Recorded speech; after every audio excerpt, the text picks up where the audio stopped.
DPO Pakpattan साहबजादा Bilal Umar की हिदायत पर थाना सदर पुलिस आरीवाला की मुंशियात फरोशों के खिलाफ बड़ी कार्रवाई। थाना सदर आरीवाला की पुलिस ने 2 मुलजिमान को रंगे हाथों गिरफ्तार करके 5 किलो चर्स बरामद कर ली। अलग अलग मुकदमात दर्ज।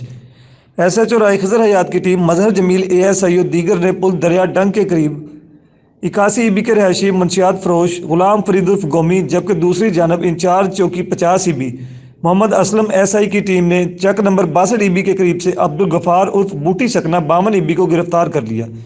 दोनों मुलजमान से 5 किलो के करीब चर्स बरामद की गई है। मुलजमान के खिलाफ 9C के तहत अलग अलग मुकदमात दर्ज कर लिए गए हैं।